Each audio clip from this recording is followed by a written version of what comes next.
Can you believe she's doing nothing even though she's in her last month of pregnancy? What kind of parenting did you do? When I opened the front door, there were my daughter, Jessica, and her husband, Thomas. Thomas scowled at me, complaining about dust accumulating under the table and a dirty bathroom floor. He seemed to think my daughter's inability to clean meant I had failed as a parent. It's tough for her to bend down with that belly. If he's that concerned, why doesn't he clean it himself? Before I could say anything, Thomas reached for the door. I can't be bothered with someone who can't even keep house. I'm leaving her. I'm Rebecca, and I turned 54 this year. I work as an employee for a major corporation. After losing my husband early, it's been just me and my only daughter, Jessica. Raising Jessica alone wasn't easy, but her smiles always made the fatigue disappear. Jessica grew into a kind and thoughtful young woman, blessed with good friends. However, she was clueless in romantic relationships and struggled to find a boyfriend. I was hoping she'd meet someone in high school, but she didn't even have a boyfriend in college. After graduating, she's been working as an office employee for a food manufacturer. Not a single rumor about her dating life. When I'm gone, Jessica would be all alone. I started to worry, considering introducing her to someone, when she shyly informed me she's dating a man she met through a friend.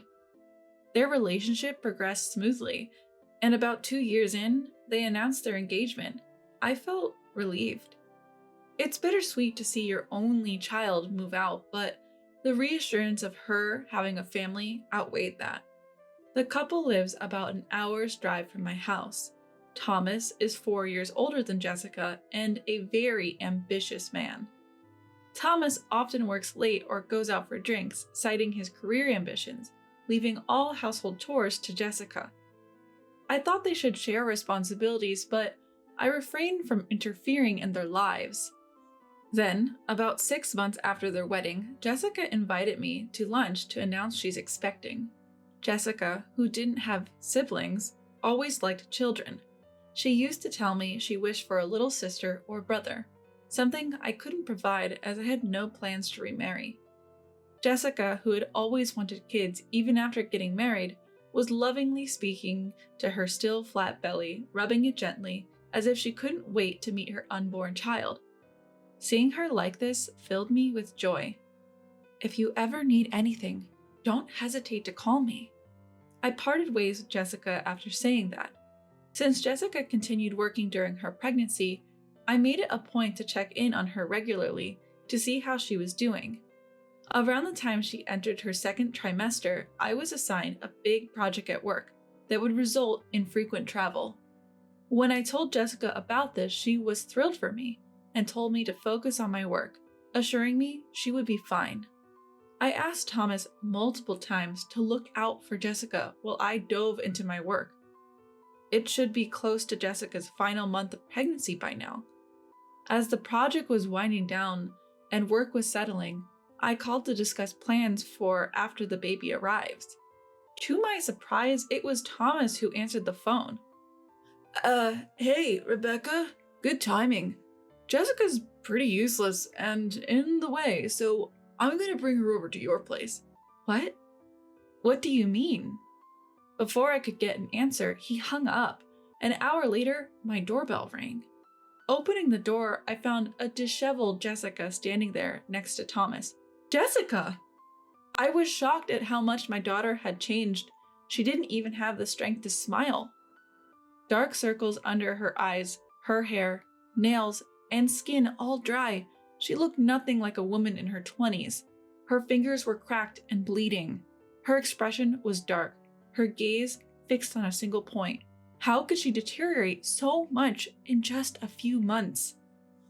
I let them in and had them sit on the couch. Since Jessica was in no state to speak, I demanded an explanation from Thomas. Thomas, why is Jessica like this? And then Thomas, without a hint of embarrassment, looked surprised and said, Wait, are you blaming me? She's the one who slowed down because of her big belly. You know, Housework is a woman's job, and she even lied about feeling sick to get out of it. I was incredulous. You were making a morning sick Jessica do all the chores? Morning sickness isn't a disease, you know. She even asked me to help with the chores while I've been working all day. Anyhow, she's in the way and not doing her chores, so please take care of her until she gives birth. That's when I realized this man had no understanding of pregnancy or fatherhood. I couldn't leave my precious daughter in his care. Fine, I'll take her in. I can't trust you to care for her. Yes, when I told Thomas, he retorted, Look, if your daughter is such a mess, it's because you failed to raise her properly. With no father around, she doesn't even know how to treat her husband.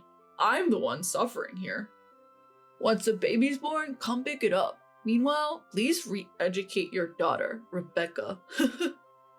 Before Thomas left, he stated he wanted me to fix my daughter's upbringing by the time the baby comes. Then, he just left Jessica and walked away. The nerve of that man. I deeply regret letting Jessica marry him. Jessica sits there, looking down like a doll. First, I need to make her feel secure. So I went to the fridge, poured milk into Jessica's favorite cup with a bit of sugar, and warmed it up in the microwave. Be careful, it's hot, I told her as I handed it over. Upon sipping the warm milk, Jessica broke into sobs, tears flowing freely. I sat next to her, rubbed her back, and listened to her story. Thomas was ambitious and continued to attend work parties even after Jessica became pregnant, leaving her alone. Whenever she needed something, he wouldn't lift a finger to help. He even demanded she do housework when she was feeling ill from the pregnancy. Hey, get up! You've been lounging around. You haven't done the dishes or laundry. Sometimes he would even bring home colleagues after a night of drinking and force her to cook and clean for them. I clenched my fists, furious at how my pregnant daughter was being treated like a servant. Jessica told me she didn't want to jeopardize my career, so she endured it. She even asked doctors to explain to Thomas about the physical changes in pregnancy, but it was all in vain. Her in-laws lived far away, only accessible by flight, so she couldn't rely on them either. She had always put others before herself. I hugged her and said, From now on, it's okay to prioritize yourself, Jessica. If you're struggling, don't hesitate to ask for help. I'm sorry for not realizing sooner. With that, I gently stroked her head. Mom, thank you. And then she broke into childlike sobs. A few days after Jessica came to stay, her emotional state became increasingly unstable as her due date approached. When I returned from work, the house was clean. Even when I told her to rest, Jessica would continue doing chores. She'd even attempt to move heavy mattresses or change burnt-out light bulbs. At times, she tried to pack her bags and go home, fearing her husband's wrath. I thought she might need counseling, so I went to our neighbor, who used to be a therapist, to ask for a recommended clinic. Lisa, hello, do you have a moment? I need to talk about my daughter. Welcoming me into her home, Lisa listened to my story. I shared Jessica's situation with Lisa and her husband Kevin and received recommendations for a good clinic. Jessica had been feeling off too, so she started visiting the hospital. Lisa and her husband were concerned about Jessica, so when I was at work, Lisa would stop by to check on her. Thankfully, Jessica started to recover and smiled more like she used to. When the due date came, I took Jessica to the hospital. As her contractions began, I rubbed her back and wiped her sweat, encouraging her all the way. As the contractions grew closer, I watched Jessica walk into the delivery room. I sat in a chair, restless and eager until I heard the baby's cries. A nurse informed me that both mother and child were healthy, a relief to hear. When I went to see them, Jessica was holding our sleeping baby in her arms. I was angry at Thomas, but I still let him know that a healthy baby girl had been born. Then immediately entering the hospital room and seeing his newborn, Thomas blurted out, Yuck! Babies look like monkeys. Not cute at all. Jessica, you're not even wearing makeup and just lying in bed. You're so lazy. Put some effort into how you look. You're a woman. Just as I was about to retort, the nurses and doctors who heard him lost their temper. They surrounded Thomas, shouting, "Are you even a husband? Your wife just gave birth risking her life and she's exhausted. Can't you say something nice?" But Thomas, visibly irritated, shot back, "Shut up. My mom was working even right after giving birth. This is clearly laziness." I've never heard of a woman working immediately after childbirth, and there's no way he could remember that. Something must have twisted his memory.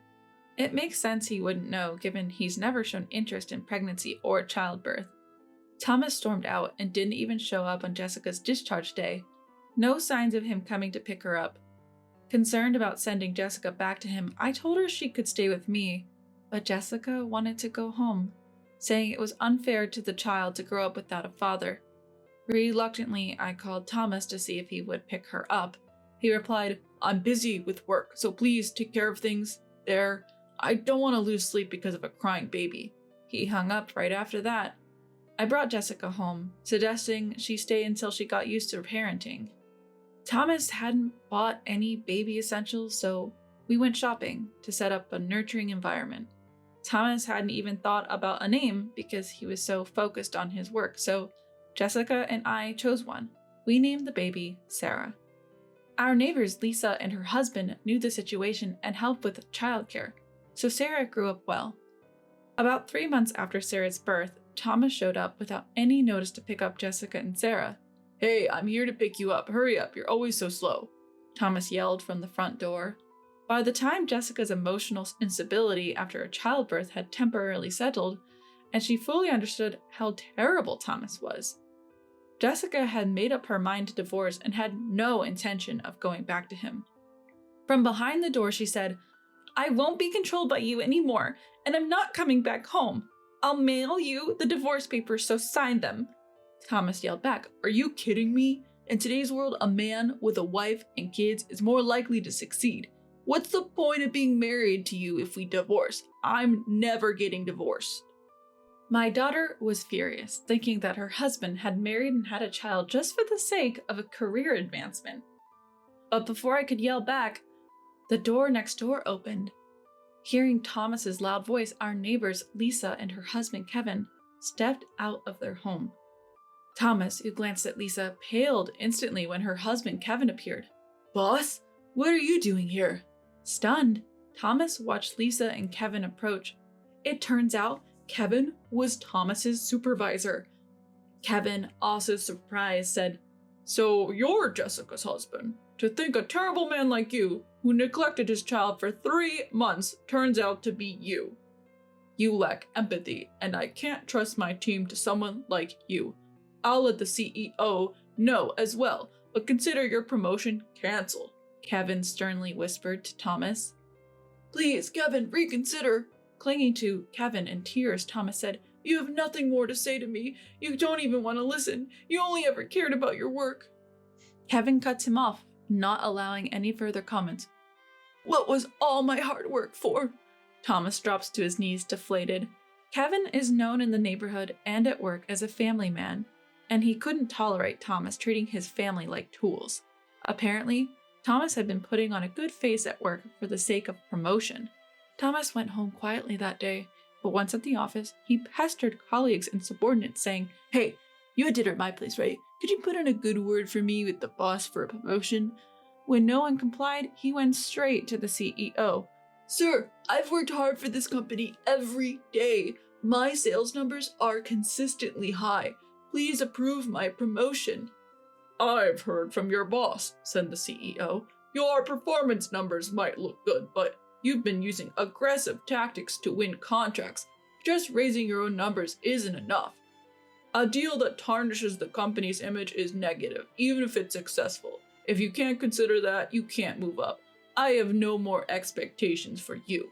Thomas leaves the CEO's office, his face pale with dejection. The CEO of Thomas's company is occasionally on TV and is well known as a man of integrity. He made his judgment based on more than just the boss's reports. Thomas probably got the message. After that, Thomas lost his motivation for work. His constant mistakes became a burden, and he was transferred to a regional department with hardly any work. At least, He wasn't fired. After his transfer was settled, Thomas repeatedly came to our house saying, "Jessica, it was my fault. I want another chance. I want to see Sarah. I'm her father, right?" Both Jessica and I ignored Thomas, but when he became too persistent, Kevin warned him that he would report him to the CEO, which would get him fired. After that, we didn't see him anymore. It must have been shallow affection after all. When Kevin found out that Jessica was having trouble getting her divorce accepted, he referred her to a top-notch attorney. The divorce was finalized smoothly, and she was even able to claim compensation for emotional distress. Thomas got transferred and seemed to be living a quiet, lonely life in a rural area. I heard this from Kevin. He said the last time Thomas came into the office, he looked unrecognizable. His shirt and suit were wrinkled. He'd grown a beard, and he had lost a lot of weight. In the small town Thomas moved to, you can't easily visit a dry cleaner or a convenience store without a car. Whether he's trying to save on gas or just can't be bothered, if he doesn't use these services, he'll have to fend for himself. Thomas never lifted a finger to help with housework, always saying it was a woman's work, so he probably doesn't know how to do anything for himself. He should regret treating Jessica like a servant when he's there all alone. Maybe Thomas thinks he has lost everything since the divorce and losing custody. He even started to forget the child support payments he promised to make to Sarah. If Jessica calls to remind him, he apparently tells her how hard his life is, almost in tears. I advised Jessica to inform her lawyer, and as soon as she requested the child support through legal channels, it got paid. So far, we've heard nothing from Thomas about wanting to see Sarah. If Sarah wants to, we'll reach out, but Jessica and I agreed that we would pour lots of love into raising her into a fine adult, even without a father around.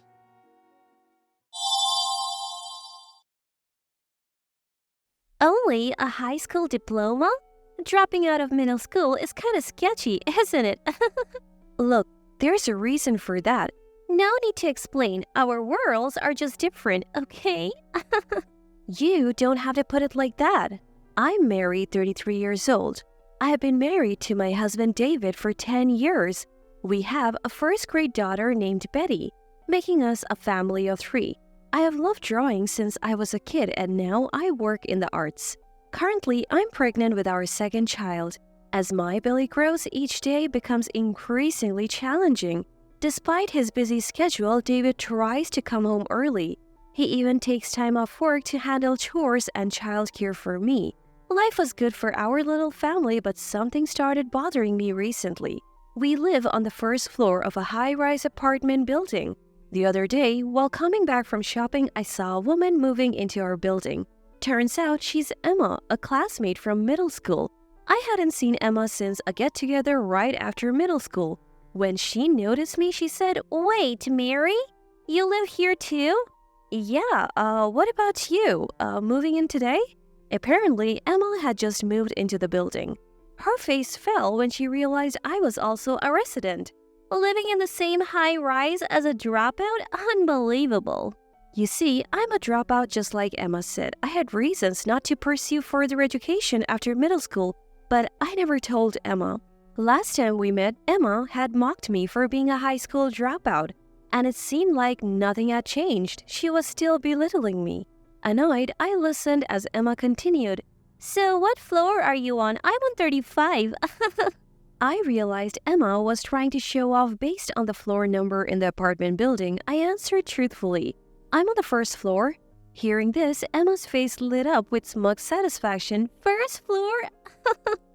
Makes sense. You're a dropout after all. I'll have to invite you up to my 35th floor place sometime. Great views, you know." Emma continued to boast. Emma apparently worked at a major corporation after graduating from college up until last year. Now, she plans to start her own business and use this high-rise apartment as both her home and office. "So that basically makes me the CEO. What about you? Do you work?" When Emma asked, I began to explain my work. "Yeah, I'm in the art business." Emma interrupted. "Art? You mean like drawing? That's a job?" Feeling belittled, I snapped back. I've turned what I love into a career, and it is a real job.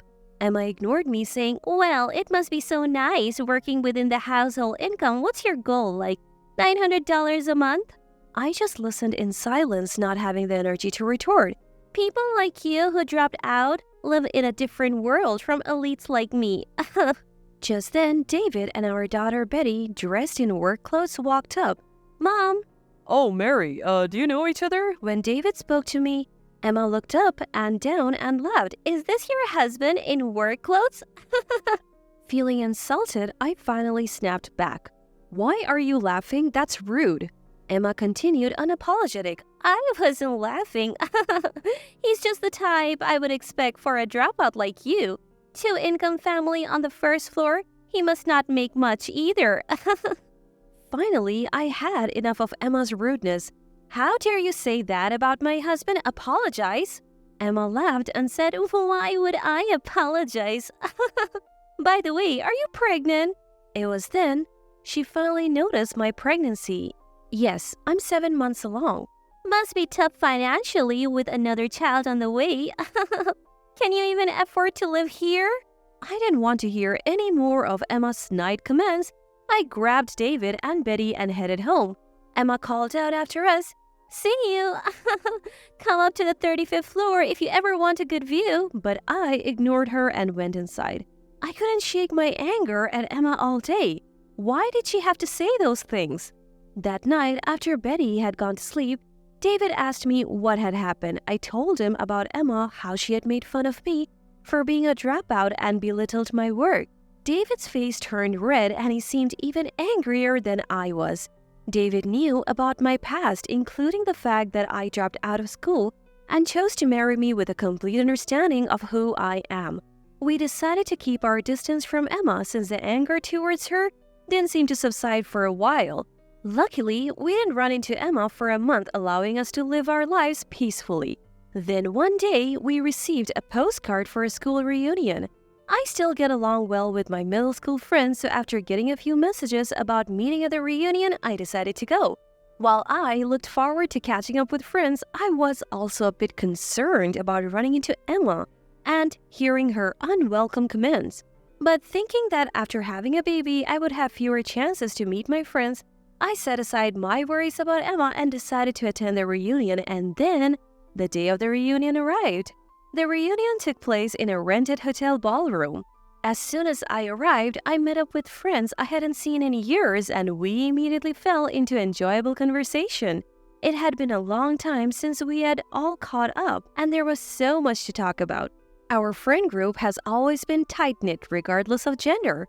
Some have become mothers, others fathers, and we all love catching up about our families and careers. But then, out of the blue, we heard Emma's voice from behind.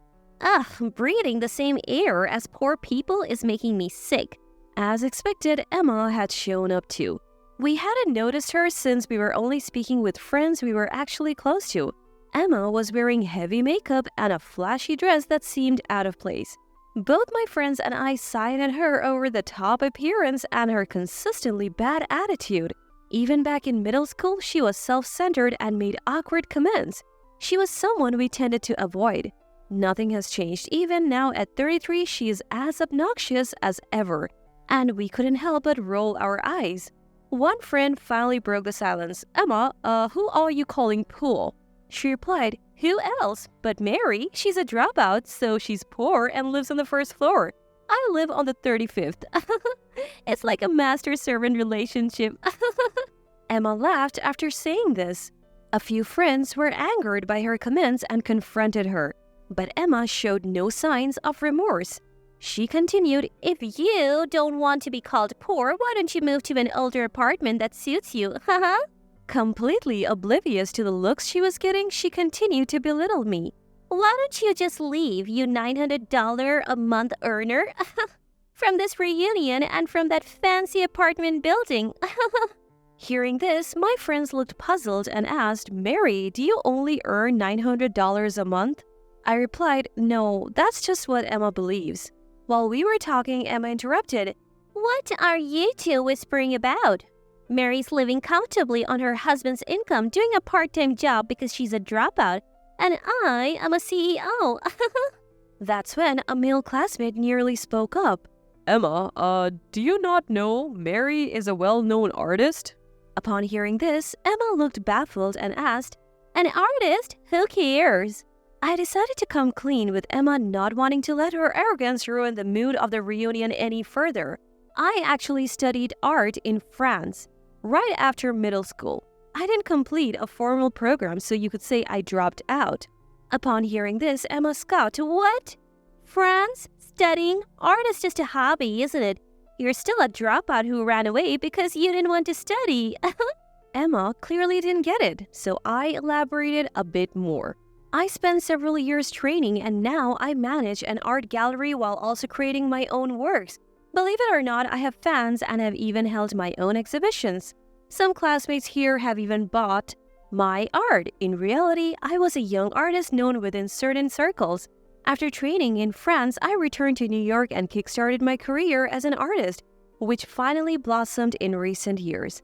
As for David, we met at one of my exhibitions and clicked instantly, which led to marriage. Even with all this explanation, Emma still didn't seem to get it. "Come on.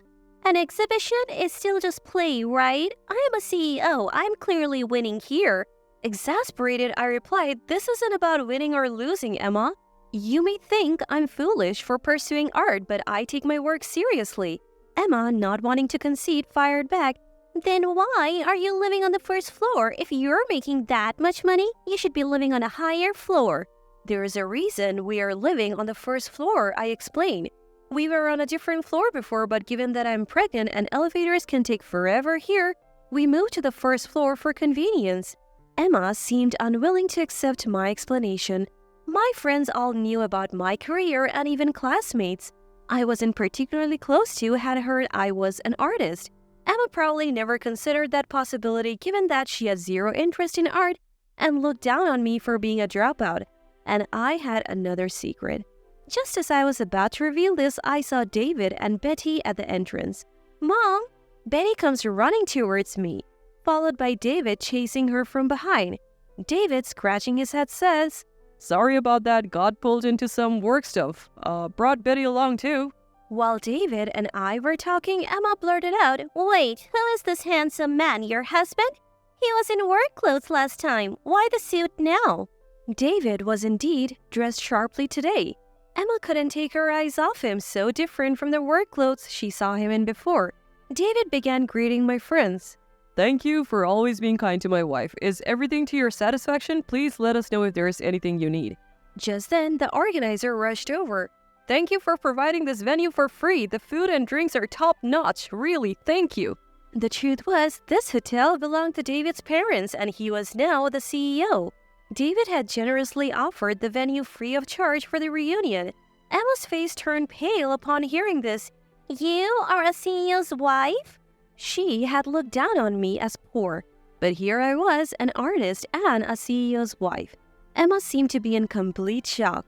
"Why are you, a dropout, married to someone this wealthy, when an elite like me is still single? What did you do to pull this off?" Emma challenged me with a tone of bitterness. David finally noticed Emma and said, Oh, we have met before. Sorry for being in work clothes the last time. I was helping with a neighborhood cleanup. As the owner of the high-rise apartment, it's important to maintain good relations in the community. Emma's face turned pale. "Wait, you own that high-rise? Your family owns it?" In fact, David owns that high-rise. His family has been wealthy for generations, involved in hotel management and owning multiple properties. We live in one of those properties, the high-rise in question. Emma stood there stunned, unable to come up with a retort. David added, Oh, by the way, we would like to invite you to the penthouse sometime. It has a great view. You can even see the Empire State Building. Emma was shocked again. "The penthouse? But don't you guys live on the first floor?" Hearing that, I decided to tell her the truth. "I told you before, I'm pregnant, so we made the first floor our home as well. Basically, both the penthouse and the first floor are ours." Emma was speechless, her body limp with disbelief. With that, I noticed that the friends around us had gone silent, listening intently to our conversation. Feeling like I had ruined the atmosphere of the reunion, I began to head for the exit with David and Betty in tow. As I was leaving, Emma mumbled, A dropout acting so cocky. I turned to my daughter, who could probably hear Emma's comment. What matters most is what's inside. Never look down on people. Betty nodded and cheerfully replied. Then Betty turned to Emma and said, Emma, if you keep making faces like that, happiness will run away from you. Everyone in the room burst into laughter. The atmosphere improved, but Emma, now a laughingstock, ran out of the venue blushing. The reunion proceeded in good spirits, and I enjoyed the rest of the evening with my friends. They too had been mistreated by Emma in the past, so Betty's last word made everyone feel relieved. Months passed and we never encountered Emma at the high-rise again. So one day when David came home, he told me that Emma had finally moved out of the luxury high-rise. According to David, turns out Emma had been skipping rent for 3 months. I even had a lawyer come in to issue an eviction notice. She then skipped town almost overnight. Hearing this, I was floored. David mentioned that the room Emma had rented was left just as it was, furniture, clothes, and all. Apparently, she took her expensive stuff and computer but left everything else as it is. At first, I suspected something shady, but soon after, I got an update on Emma from a friend. Turns out Emma was pretending to be a successful entrepreneur, but in reality, she was practically jobless. She had some savings from her corporate days, allowing her to live comfortably for a while. But of course, that lifestyle couldn't last. She couldn't pay the rent anymore and had to move out. She didn't even have another place lined up, so she left her furniture and clothes behind because she didn't have the money to dispose of them. Learning the truth, I was thoroughly disgusted by how Emma remained a burden to others till the end. Emma has such a terrible personality that even in her crisis, she has no friends or colleagues who would help her. Now she's living alone in an old apartment. She's scraping by with part-time jobs to make ends meet. She used to brag about being a lead and look down on me, a college dropout. I bet her pride is shattered now. I can only hope that she learns to live a more humble and earnest life going forward. As for me, I continue to enjoy my life, painting pictures and spending time with my daughter and husband. Our family of 3 gets along wonderfully, and I'm excited that we will soon become a family of 4, including the baby on the way. I intend to keep doing everything I can to protect my family's happiness.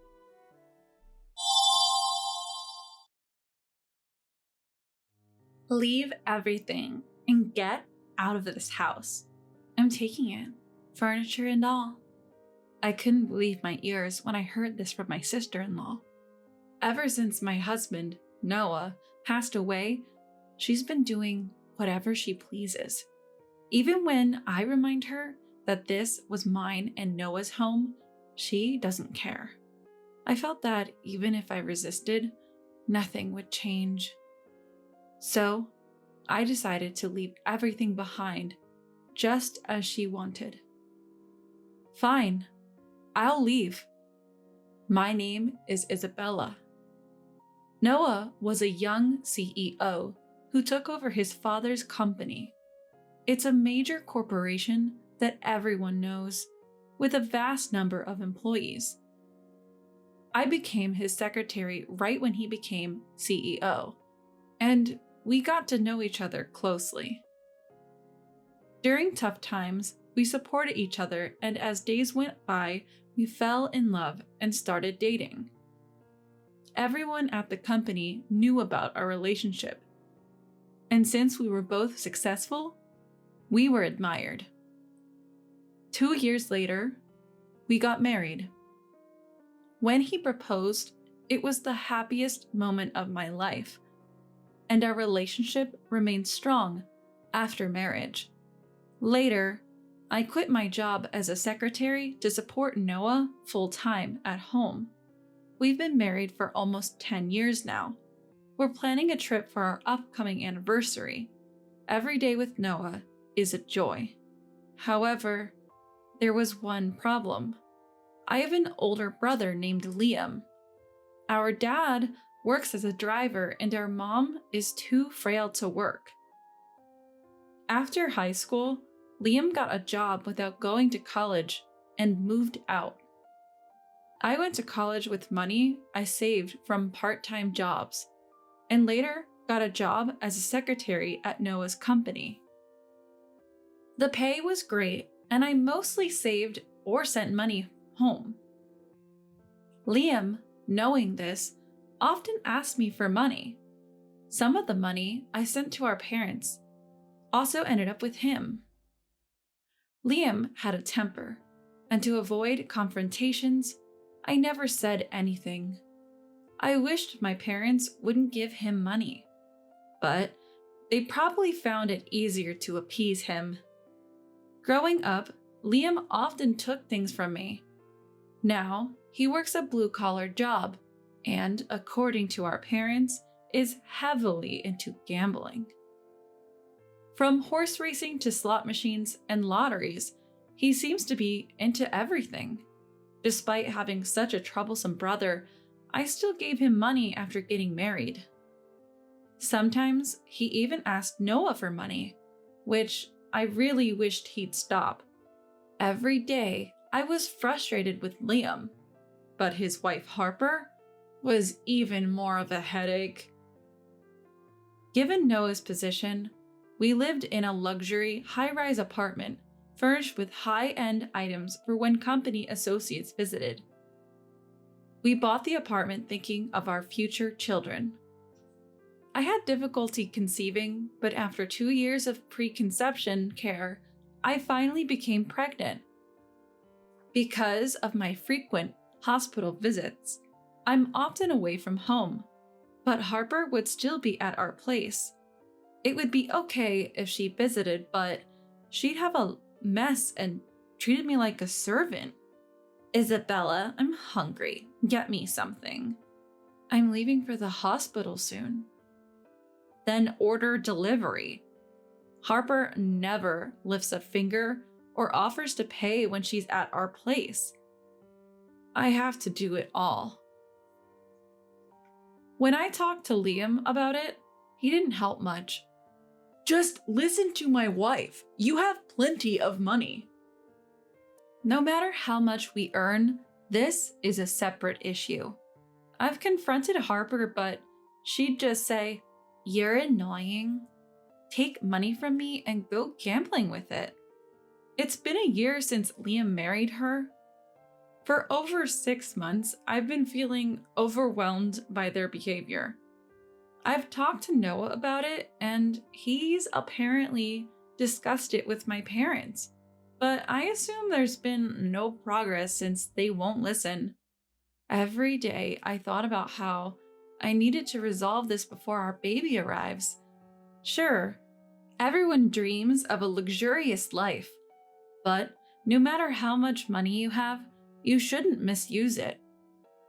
I wished every day that they'd at least stop gambling with other people's money. The daily stress, combined with pregnancy, made my morning sickness severe. Because of this, I sometimes escaped home to help with Noah's company work. I could only do seated tasks like paperwork, but it eased my mind. I never imagined that things with Harper and Liam would get worse. On our anniversary, Noah and I had plans to dine at a fancy restaurant with a city view. I prepared early. From tomorrow, we planned a 3-day, 2-night stay at a distant luxury hotel. I was excited, even buying new clothes and getting my hair done. I wanted to always be the wife Noah found beautiful, even at 35. As usual, Harper tagged along, getting pampered on my dime, but I didn't mind. I checked our preparations for tomorrow, ensuring we didn't forget anything. Though it was a lot to manage, I was excited about the hotel. Time passed, but Noah didn't return, and there was no message. Maybe he's held up at work. I waited for his call, but nothing came. Just as I was about to call his office, my phone rang. It was an unknown number. Answering, I heard, "Is this Mrs. Noah? Please come to the hospital immediately." The call was from a hospital. If they mentioned Noah's name, something must have happened to him. If they mentioned Noah's name, Something must have happened to him. I quickly grabbed essentials, hailed a taxi, and rushed to the hospital. I was led to the surgery waiting area. When I arrived, the nurse called me into the examination room, and I listened to the story. The doctor explained that Noah had been in a collision with a car that ran a red light. He was critically injured and undergoing surgery. They told me to brace myself as he might not make it. I was in shock and couldn't process the news. After hearing about the accident, I was in a panic and barely remember what followed. I prayed desperately outside the operating room. Noah, please stay alive, please. 4 hours later, the surgery door opened and the doctor emerged. We did our best. I'm so sorry. Noah didn't make it. I cried uncontrollably, my sobs echoing in the dim hospital corridor. Memories with Noah flooded my mind, and though a nurse tried to comfort me, I barely noticed. Soon after, my mother-in-law arrived, crying in my father-in-law's arms. Then, a male doctor approached with a bouquet. Are you his wife? Mr. Noah wanted you to have these when he was brought in. Apparently, Noah was conscious when the ambulance arrived and asked them to bring the flowers from his car. He insisted they be given to his wife before losing consciousness. The bouquet, slightly damaged from the crash, was still a beautiful bunch of roses. Tucked within was a note. Isabella, thank you for being by my side for 10 years. I'm always grateful. Please take care from now on. Reading the letter, I hugged it close and I cried even more. That night, my mother-in-law stayed by my side, but my heart was still shattered. The first night without Noah was unbearable, and I couldn't sleep a wink. The next morning, I felt no better, but my mother-in-law reminded me of my pregnancy. So I tried to rest a bit.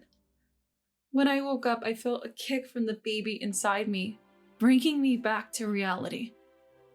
This child is mine and Noah's, and it's about to be born. It's as if the baby kicked to tell me to pull myself together. So I whispered a promise to Noah that I'd protect our child and live strongly. I washed my face with cold water and tried to fix my tear-streaked face. A few days later, after discussions with the family, we held Noah's funeral. Many attended, including family, colleagues, and business partners. But amidst the mourners, one person stood out.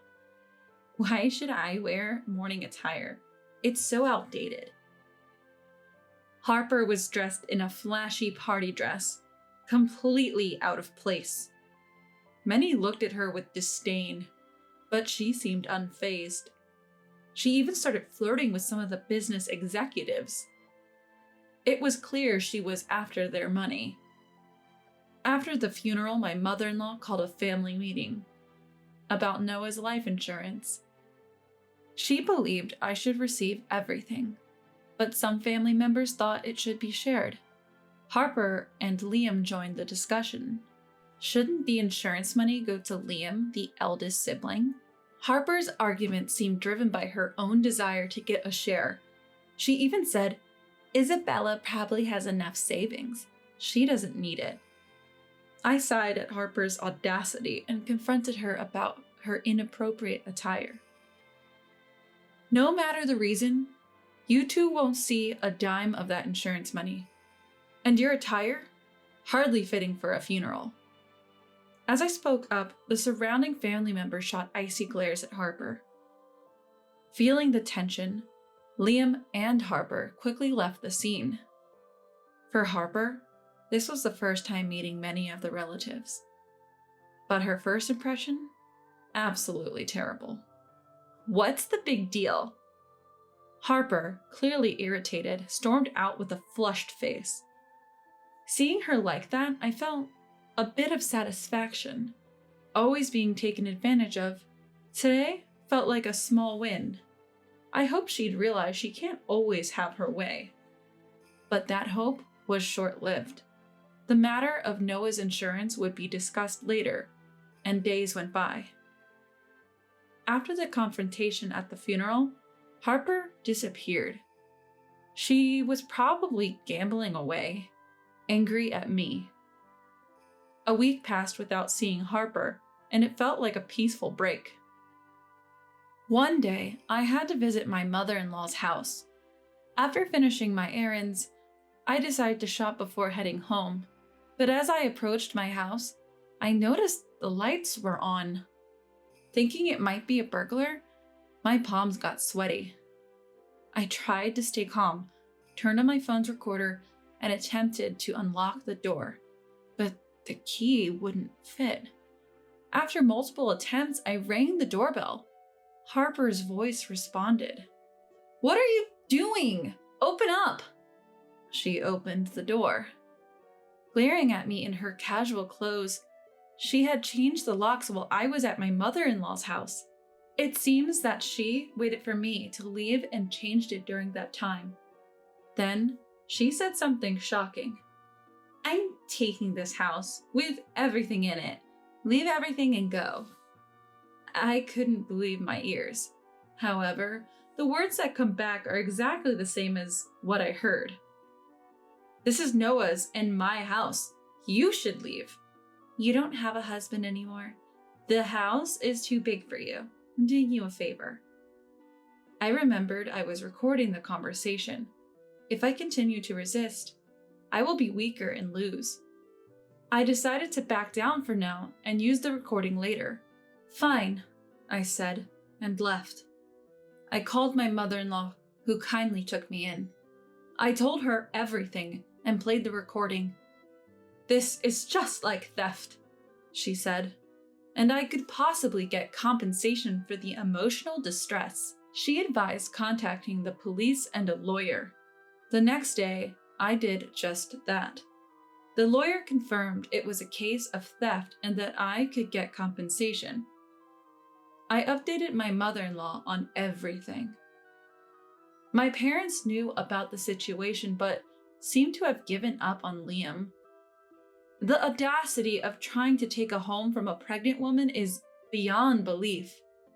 I wrapped my arms around my mother-in-law, who was embracing me, holding her tightly.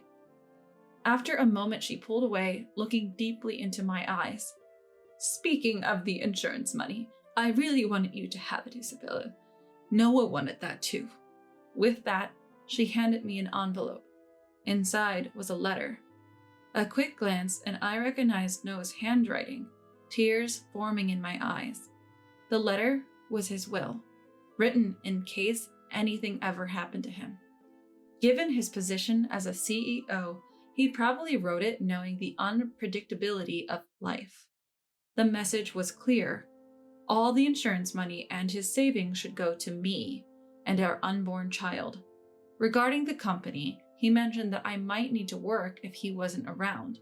He hoped I'd take over the business and become the CEO. But with a child on the way, he also suggested I could take a break and trust the company to a reliable employee. I wasn't immediately sure about taking over the company, but having observed Noah's work closely, I felt it was possible. Reading the letter, I felt Noah's presence more than ever and cried for a while.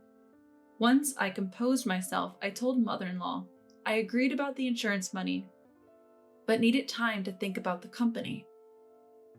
She offered to let me stay with her for a while, and I gratefully accepted, heading to bed and falling asleep quickly. The next day, following mother-in-law's advice, I contacted a lawyer, visited a law firm, and then the police station. I had done some online research, and as expected, it was treated as theft. The lawyer assured me he would claim compensation. I finished all the procedures that day and shared everything with mother-in-law. She had already informed other family members about the recent events. I also spoke to my parents, but they seemed resigned, saying they didn't want anything to do with Liam anymore. I didn't want to see such parents anymore, so I just waited for the police to contact me. A few days later, I received a call from the police. "We're headed to your previous residence now. Is that okay?" I quickly agreed and followed them to Harper's place. I waited in a parked police car nearby. The police rang the doorbell and knocked. Upon seeing the police, Harper's face turned pale. "Sorry, ma'am, we're with the police. You're under arrest for theft." But wait, Harper, usually defiant, was speechless and visibly shaken. Liam was also arrested as an accomplice. I had never seen him so terrified. Seeing their reactions gave me a sense of relief. Later, the police and lawyer updated me, and I was able to return home.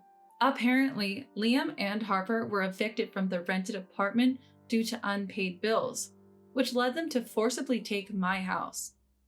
Regardless of their reasons, they should have known better. They didn't seem to understand that what they did was wrong. Hopefully, this arrest will be a wake-up call for them. Of course, they now owe me compensation. I hope they accept this as atonement. Finally back in my high-rise apartment, I called mother-in-law. "Hello, mother-in-law. I've decided to take over Noah's company. It's his legacy." "That's wonderful. Noah must be smiling down on us from heaven." I was determined to continue the legacy Noah had built as a CEO. It felt like the right thing to do for him. With a renewed sense of purpose, I realized I had forgotten something. I approached a photo of Noah and whispered, "I'm home," with a smile.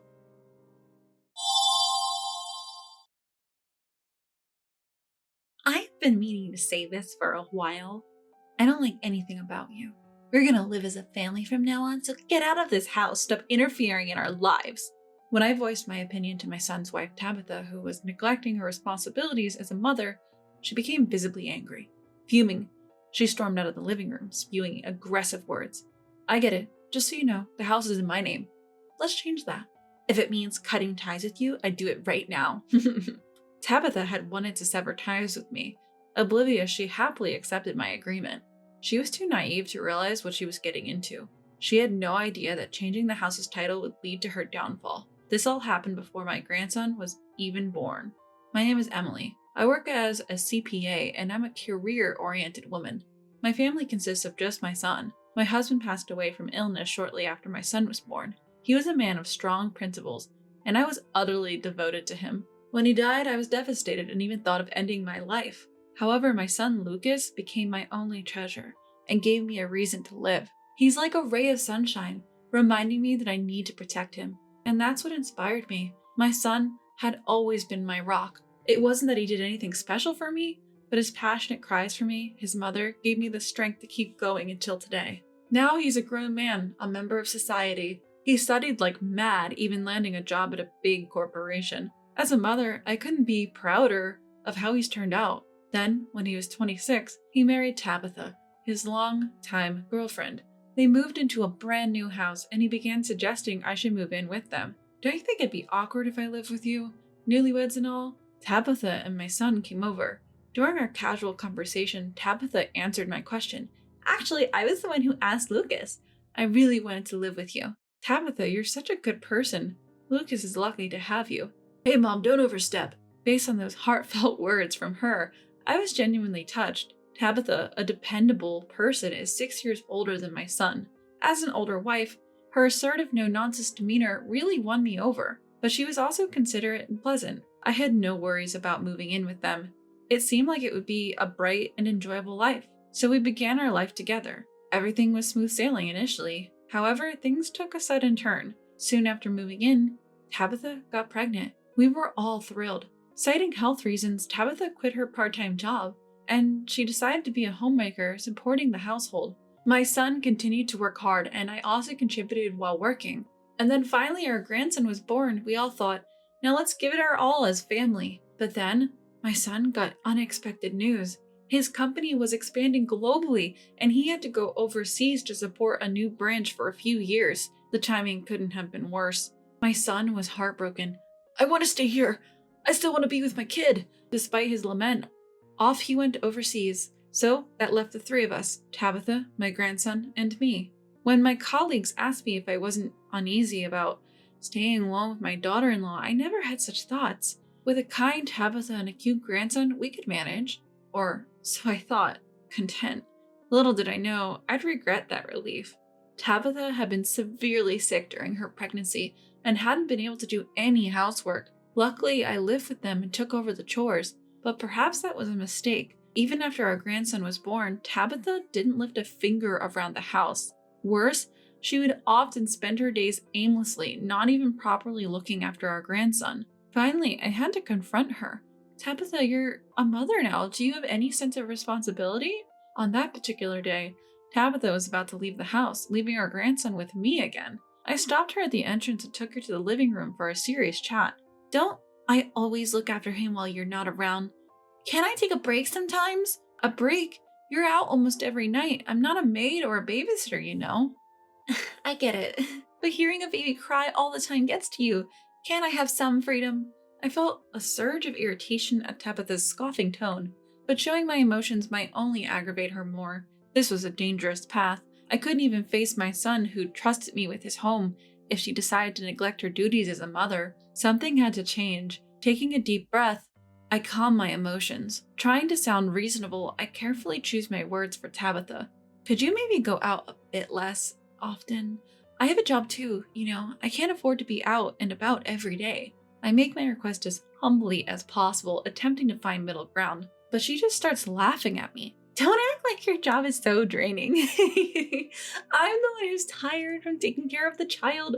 You're living here because of me, so show some consideration. I later realized she never understood what my job as a CPA entailed. Although I'd explained it when she first joined the family, it seems she never really got it. Probably assumed it was some run-of-the-mill office gig. This conversation made it pretty clear she thought anyone could do my job. You should be thanking Lucas for even allowing you to live here, so please pull your weight a little. I don't have time to work. I raised an eyebrow at her comment as if she's the one bringing in the money. Our life is financed by my son, her husband. She probably thought otherwise. That was a big mistake. My son's income went straight into savings for our grandson, because I'd offered to support that. The day before going abroad, my son and I had a discussion. I'll cover your living expenses too, Mom. I declined my son's generous offer. Just living together was enough for me to be grateful. I'd handle all the costs, living expenses, mortgage, everything. I let him know that he should save his money for my grandson's future, but telling this to Tabitha might make her uncomfortable. So I had asked my son to keep this a secret. So in Tabitha's eyes, I was just a parasite, contributing nothing to the house and relying on my son. That's probably what she thought. As days went by, Tabitha's attitude became increasingly arrogant, and she started to look down on me more and more. Life went on like this, and by the time my grandson turned 3, I had entered my 50s and started to feel my body deteriorate. I was worried that if this lifestyle continued, I might hit my breaking point. Just when I was struggling with what to do, my son mentioned that his overseas assignment might be coming to an end soon. I'll be seeing you soon, so hang on, Dad's doing his best. My son would talk to his son daily with video calls. My grandson's development was slow at this point. He still struggled with speech. Despite that, he would lovingly express himself sometimes, uttering the word Papa or using gestures. Both my son and I were totally smitten with him. However, Tabitha seemed uninterested, always fiddling with her phone next to us. Talking about her issues with my son overseas was hard, so each day was filled with worries. Then, something happened. I got home late one day, too late to prepare dinner. I thought surely she'll take care of things just for today. As I parked my car, I could hear my grandson's crying from outside the house. I rushed inside to find the laundry undone. My grandson, still in his diaper, was scratching his bottom and crying for a change. Where was Tabitha? I looked around and spotted her lazily asleep on the living room sofa. I couldn't believe she'd sleep while our grandson was crying like that. In sharp contrast to my wailing grandson, Tabitha snored away, clearly deep in sleep. Stress and exhaustion from work had reached a breaking point, so I forcibly woke her up. Wake up! What are you doing? Stop yelling at me, you're too close. As I yanked the blanket off of her, Tabitha groaned and clicked her tongue. Stretching and yawning, she sat up lazily. Her lethargic demeanor really got under my skin, my own frustration reaching new heights. How could you sleep while the child is crying? I'm tired too, okay? Don't yell right after I wake up. I can hear you, you know. Tired? What are you tired from? You don't even do anything around the house. I'm taking care of the kid, aren't I? You don't know anything, so why are you acting like you're so great? Tabitha, clearly in a bad mood, glared at me and snapped her words. Feeling my clenched fist tighten even more with her attitude, I was about to retort. But then my grandson tugged at my pants, signaling that his diaper was uncomfortable. Snapping back to my senses, I decided to leave Tabitha be for now. I focused on changing my grandson's diaper. Sorry, buddy, I bet that felt itchy. I'll change you right away. My tone was night and day compared to how I spoke to Tabitha, soft and tender as I changed the diaper. Yet even after the diaper change, my grandson kept crying. Confused, I then remembered that Tabitha had been sleeping. Could it be you haven't eaten either? Not sure if my grandson would understand, I asked him anyway. It seems like my grandson is frustrated by his inability to speak, as his tears show no sign of stopping. However, in an earnest attempt to communicate his feelings, he rubs his little tummy in circles, making a gesture to indicate he's hungry. Angry but holding it back, I rushed to prepare some food.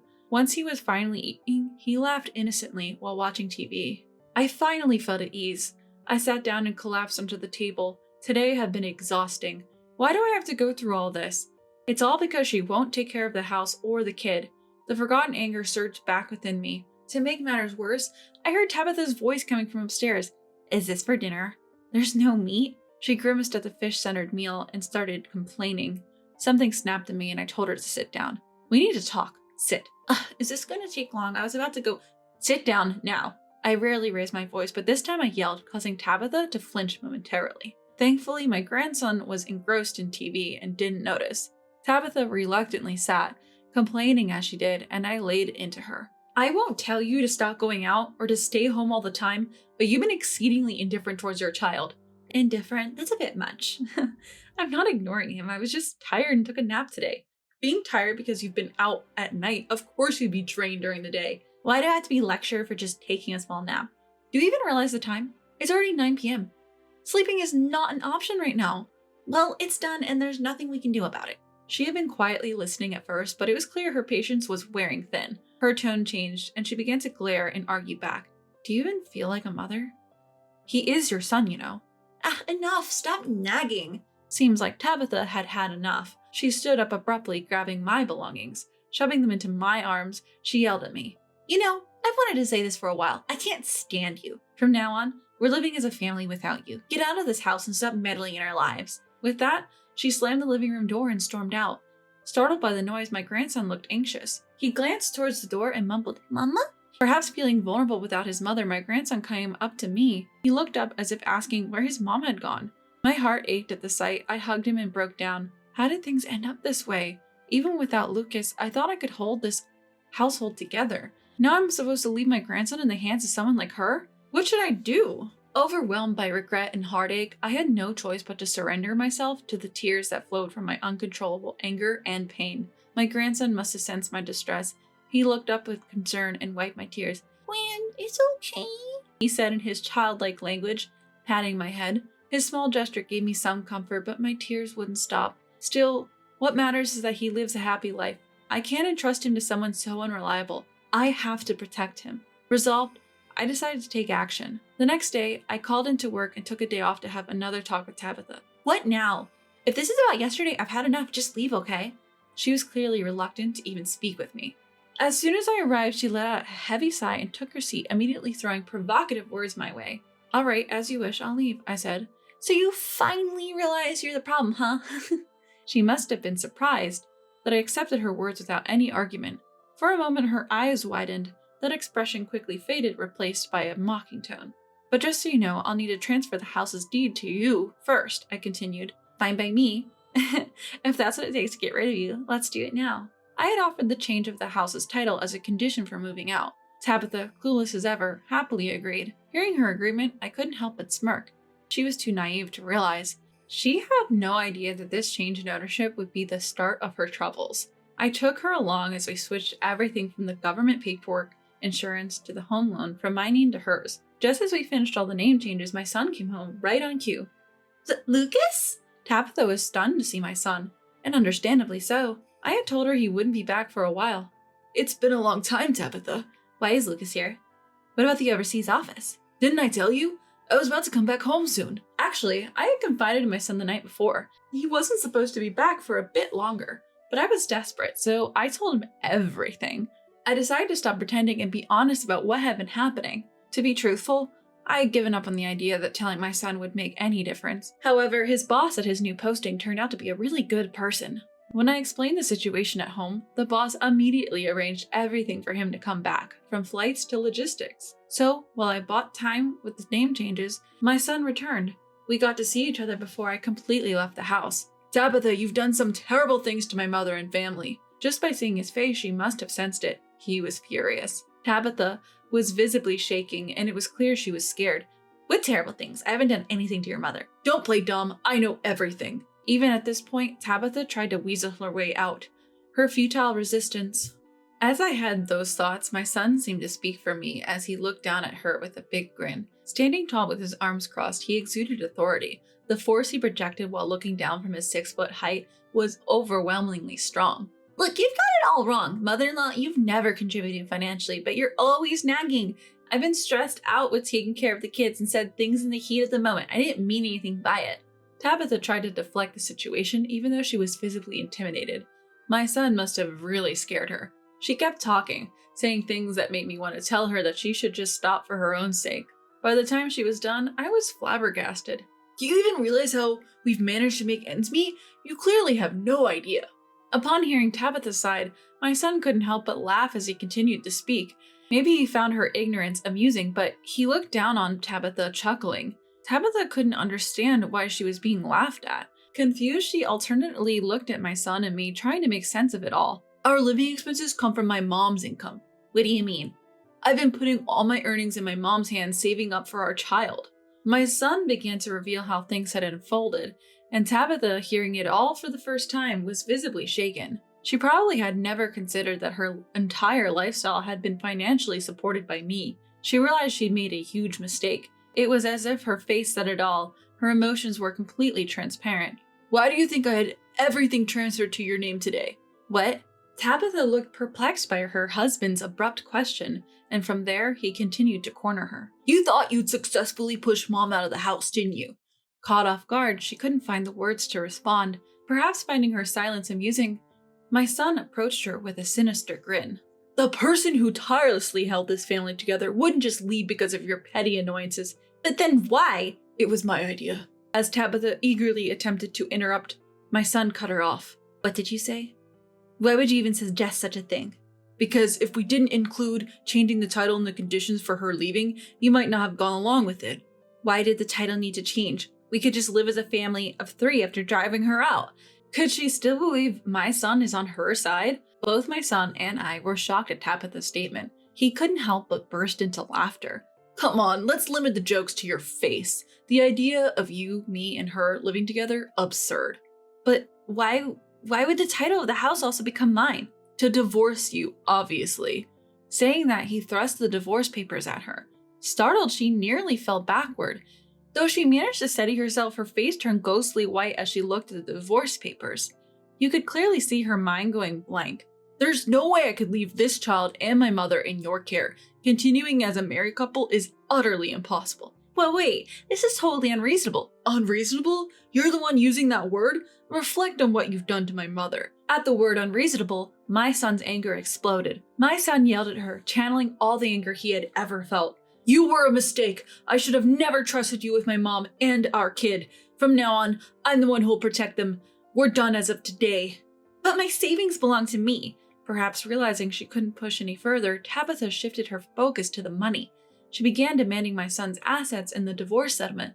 I couldn't help but sigh at her audacity. I decided to explain why I had been covering their living expenses. "Why do you think I've been paying for living expenses while Lucas saved his money?" "What? All the accounts under my grandson's name were set up by me." "What are you talking about? I don't understand." Clearly, Tabitha was perplexed.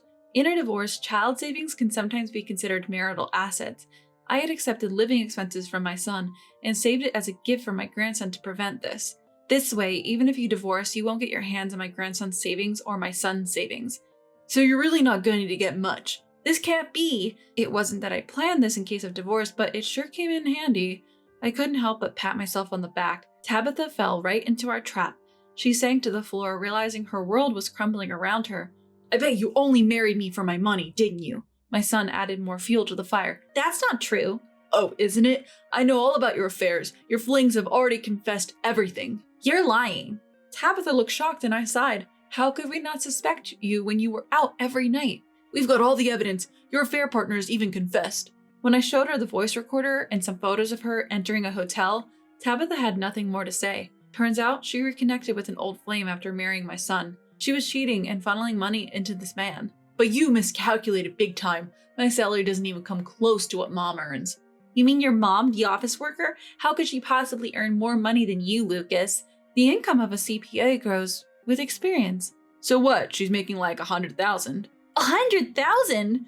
Tabitha was flabbergasted when she heard my salary. Don't regret your ignorance now. My mom isn't someone you can look down on. But if I just work harder, I could... Tabitha!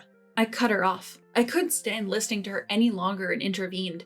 No matter how much you cry or scream, you can't change the facts. Stop making a fool of yourself. After hearing that, she bit her lower lip, a look of regret on her face.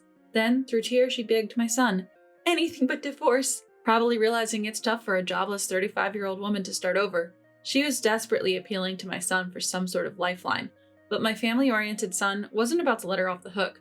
You're gonna pay for this, he said. And he did just that. He filed for divorce, mediation against her unwillingness, and he made claims for emotional damages I had suffered, and even for child neglect concerning our grandson. Thanks to that, she found herself buried in debt. With a home loan still to pay, it seemed she had no choice but to declare bankruptcy. I'm not sure what happened to her after that, but rumor has it she's scraping by on TANF. Time has passed, and now I'm 76 years old. I'm living with my son and grandson, and this spring, my grandson is getting married. I'm marrying a woman who's strong and kind, just like you, Grandma, he told me, his face breaking into a shy smile. Seeing my grown-up grandson, tears flowed down my cheeks as I wished for their continued happiness.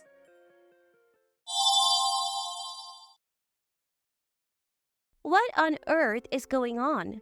Mom passed away from an illness, didn't she? The diagnosis was clear. Yes, she did. There's no doubt Mom was sick. Then why are the police here? My name is Catherine. I'm a 36-year-old housewife primarily focused on homemaking and childcare. I also work a part-time job 3 days a week. My husband Albert is a school teacher. He's strict with our children's discipline, but he's a wonderful dad who cherishes our family. We have 2 kids, a 5-year-old daughter and a 3-year-old son. They're at ages that require a lot of attention, so every day is hectic. But I have a strong ally in this journey of parenting. My mother-in-law, she lives nearby and is always there for us. She actively helps with the kids, which is a huge relief. I rarely visit my parents since they live far away, so I rely heavily on my mother-in-law. She always welcomes me with a warm smile, and I adore her for that. However, a change came into our harmonious relationship. My father-in-law's retirement at 65, he retired from his job. He had always been dedicated to his work, and now he seemed lost without it, staying at home all the time. To be honest, I didn't know him well. Unlike my mother-in-law, I rarely saw him, and when I did, he was always quiet, mostly reading the newspaper. But after his retirement, I was taken aback by how controlling he became, always keeping an eye on my mother-in-law. It might sound harsh to say he was watching her, but that's how it appeared to me. He would criticize the way she washed dishes or folded laundry. I couldn't help but think, if you have so many opinions, why don't you do it yourself? He was always hovering around her, constantly giving unsolicited advice. At first, she would argue back, but over time, she just seemed to give up and stay silent. She even stopped her morning walks because he would insist on joining. He would watch her every move, even when she was gardening. I could see her spirit fading away. I tried inviting her out for shopping or lunch to cheer her up, but he would always tag along. It wasn't fun anymore. I missed the carefree chats I used to have with her. Now, our conversations were either interrupted by him or cut short because he would want to leave early. Gradually, I found myself avoiding visits to their home. I discussed this with Albert multiple times. He would occasionally check on them, but he couldn't get his dad to stop this overbearing behavior. Albert often said, "I'm thinking of getting them divorced. It's too hard on Mom." But Albert's two sisters strongly opposed the idea. They had moved away and weren't aware of the current situation. We spent our days worrying about what's going on. One day, after a long time, I visited them. "Is everything okay, Mom? You look pale." I noticed she looked unwell and was sweating. "My back has been hurting since morning." "We should go to the hospital. Where's your health insurance card?" It's not necessary. I think it's getting better. She will just rest a bit. "But she doesn't look well and also seems to be in a lot of pain." I said she's fine. Maybe she just hurt herself somehow. I'll take care of her, Catherine. You should go home. But I said leave. Despite being yelled at by my father-in-law, I stood my ground. "Catherine, it's okay. I'll just lie down and rest. Don't worry." I noticed my mother-in-law forcing a smile, so I decided to step back for a moment. I planned to call Albert, and once he returned, take her to the hospital, even if it meant forcing her. By the time I realized this decision was a grave mistake, it was too late. I still regret that moment. After leaving their house, I called and explained the situation. He said he would leave work early. I also reached out to my sister-in-law, telling her that something was off with Mom, but Dad was refusing the hospital visit. I asked her to persuade him. About an hour later, when Albert returned, we rushed to their house. Pushing past my father-in-law, we found my mother-in-law unconscious in her bedroom. Realizing it was too risky to drive her, we called an ambulance. Still, my father-in-law was shouting, You're overreacting. This is a nuisance. Soon, the ambulance arrived and they took her. Albert and I followed in our car. My father-in-law didn't come. After a while, at the hospital, my sister-in-law arrived. "Is Mom okay?" "Dad wouldn't tell me anything. Catherine, I'm so sorry." "Why is everyone making such a big deal?" Their reactions were so different that I was shocked. Seeing my mother-in-law unconscious and yet seeing how calm Charmaine was made me distrustful. Not long ago, we were informed that she had passed away. The doctor said there must have been various symptoms leading up to this. When asked why we didn't bring her to the hospital sooner, I couldn't answer. I regretted not visiting them more often and not noticing the changes in her. I wished I had forced her to the hospital when I saw her earlier. Tears wouldn't stop. Both Albert and Joanna comforted me, saying it wasn't my fault, but making them comfort me, especially after losing their mom, made me cry even more. After that, even though we were grieving, we were swamped with tasks, preparing for the wake and funeral, contacting relatives.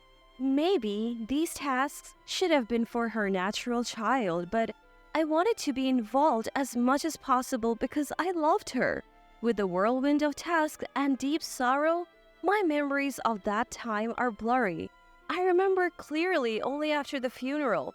Albert and I, along with Charmaine's and Joanna's families, gathered at their house. Albert and I were cleaning up her room, as usual, or maybe even more so now. My father-in-law did nothing.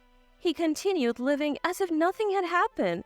Sometimes he would ask for help with chores, but Albert always declined.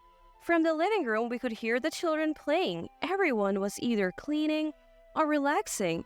As I sorted through her clothes, slowly coming back to reality, I found myself keeping more items than discarding. When I opened a drawer with small items like handkerchiefs, I noticed a false bottom. Out of curiosity, I checked and found a diary. It seemed well written. Feeling guilty, I skimmed through it and found something shocking. I quickly showed Albert, and I could see his face turning from shock to anger. What is this? "Albert, I'm sorry. Based on what I believe, I need to report this right now." Ignoring Albert's plea to wait, I immediately called the police. If what was written in my mother-in-law's diary was true, she was abandoned by him. About 30 minutes later, the doorbell rang, while the unsuspecting family was resting. When I opened the door, several police officers entered and I handed one of them the diary. After skimming through it, the officer nodded and proceeded further into the house. What's going on? "Hey, stop it!" Both my father-in-law and Charmaine were surrounded by the officers. Joanna and her husband looked on in shock while Albert and I moved the children to another room. What happened? we would like to discuss the circumstances of your wife's passing. You're Charmaine, correct? What's this about? Mom died of an illness and we have the diagnosis. Well, it's true, Mom was definitely sick. Why are the police here then? She was sick, but if she had gone to the hospital, she wouldn't have lost her life. Joanna and her husband couldn't hide their shock at these words. Mother-in-law left a diary. She wrote about how her body hurt, but she couldn't even afford to go to the hospital. On other days, she mentioned how Charmaine wished she would just disappear. Mother-in-law had documented the daily verbal abuse from father-in-law in her diary. Not only from father-in-law, but she also wrote about how Charmaine would call her almost daily begging for money, and when she refused, Charmaine would lash out with harsh words. It's also written here that you guys, knowing mother-in-law was a wealthy heiress, prevented her from going to the hospital to get her inheritance. Mother-in-law had every right to live. She didn't need to die. I couldn't hold back my tears as I spoke. Father-in-law looked pale while Charmaine seemed indifferent. Well, what could I do? My husband earns a meager salary and I need money for socializing with my mom friends for my child's kindergarten. Just the other day they were flaunting their new designer bags. If I don't have the same, they will exclude me. Dad used to give me an allowance, but since he retired, he said he's broke. When I talked to Mom, she told me to stay away from such friends. If you're not on my side, it's no problem if you're gone. Charmaine's selfish reasoning made both Albert and Joanna clench their fists in anger. Albert, trying to stay calm, gently held my hand and I felt the tension leave his grip. Looking over, I saw Joanna being comforted by her husband. See, you guys have someone to protect you. My husband, with his low salary, doesn't stand up for me. I'm just unlucky.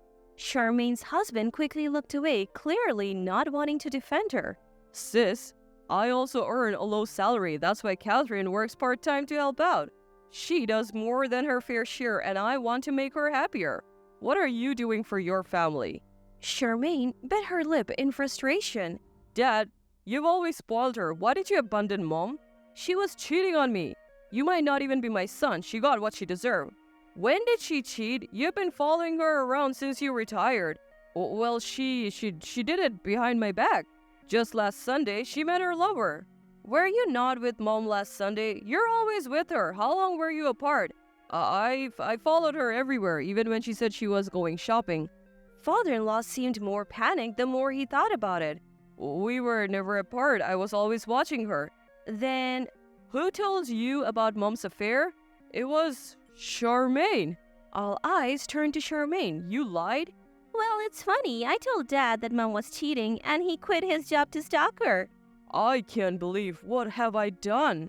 Father-in-law's face turned pale and he collapsed. I've always doubted her. I've said terrible things. She told me she felt sick last week and wanted to go to the hospital, but I didn't give her money.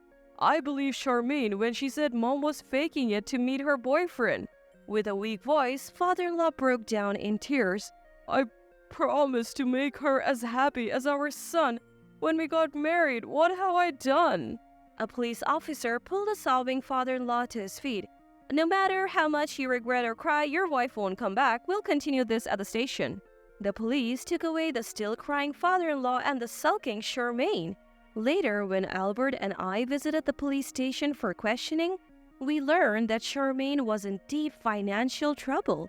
As she had said herself, she became stubborn, trying to assert dominance among her close mom friends.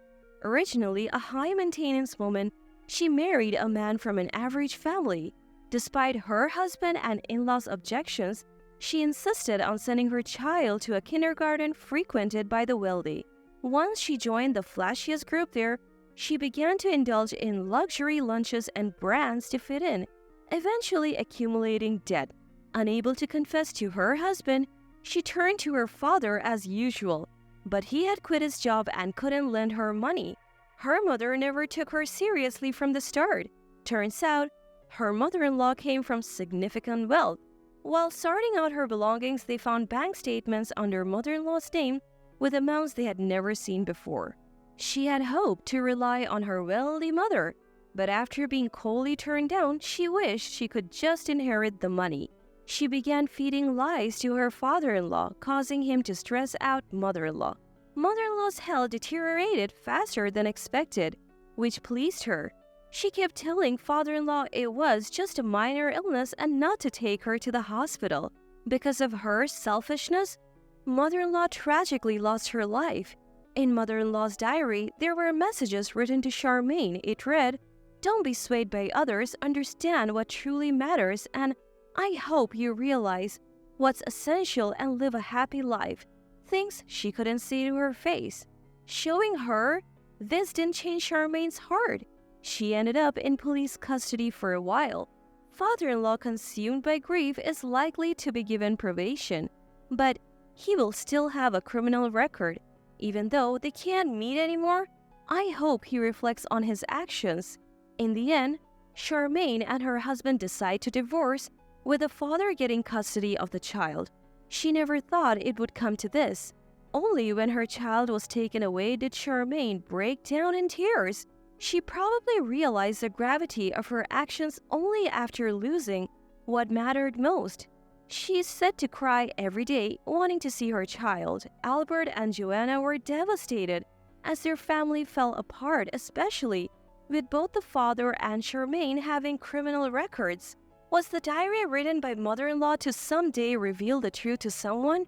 Or was she planning to serve father-in-law divorce papers and claim compensation? Now, no one will ever know the real story. But I feel relieved that the truth about what happened to mother-in-law is out in the open. I dearly miss mother-in-law, but the time I spent with her was genuine. So, I want to keep moving forward. If my son ever gets married and brings home a daughter-in-law, I hope to be as kind-hearted as my mother-in-law was to me.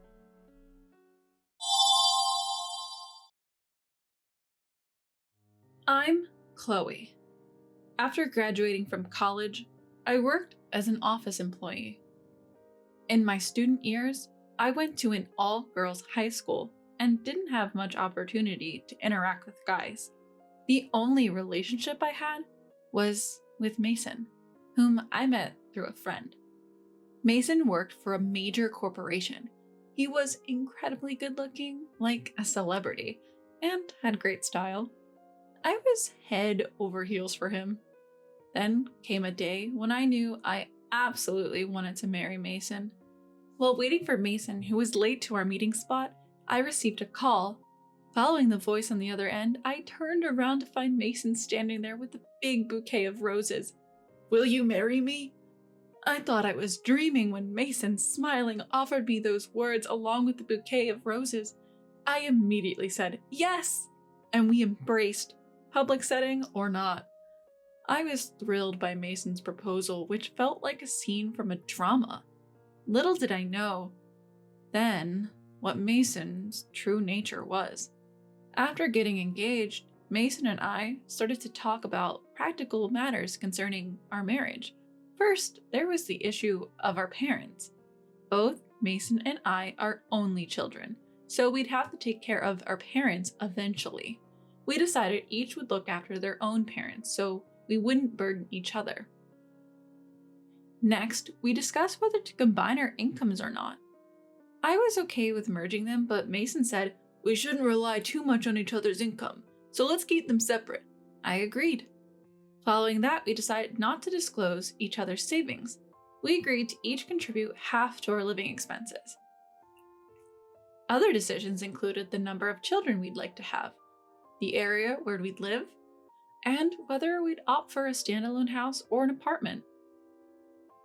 There were many decisions to make, but I believed I could do anything if it meant spending my life with Mason. When we went to announce our engagement to father-in-law and mother-in-law, whom I'd met before and gotten along well with, that belief started to waver. As usual, mother-in-law and father-in-law welcomed me warmly with smiles and said, "Chloe, welcome." We entered the house, and due to the special occasion of announcing our engagement, I felt a bit nervous. In the living room, Mason, father-in-law, mother-in-law, and I took our seats. My in-laws happily congratulated us on our engagement. I was wondering when you two would get married. I'm relieved that you've finally gotten engaged, mother-in-law said, and Mason chuckled shyly. I also felt my cheeks go red. While father-in-law and mother-in-law never stopped smiling at our youthful enthusiasm, something father-in-law said made me start questioning Mason. So, when are you planning to move in together? We need to prepare for the move too. You're not thinking of living in this house, are you? It'll get cramped when you have children. Huh? Move in together? My bewildered expression made father-in-law and mother-in-law puzzled as well.